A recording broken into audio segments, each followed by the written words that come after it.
আরেকটি গুরুত্বপূর্ণ কথা, 1971 সালে যুদ্ধ হয়েছিল।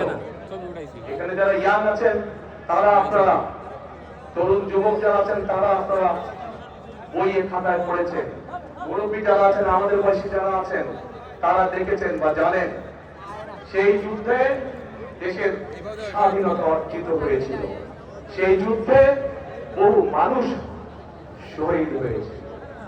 প্রিয় ভাই বোনেরা, পরবর্তীতে 2024 সালে 5ই আগস্ট সেই স্বাধীনতাকে রক্ষা করেছে এই দেশের ছাত্র জনতা সহ সমাজের সকল শ্রেণী পেশার মানুষ।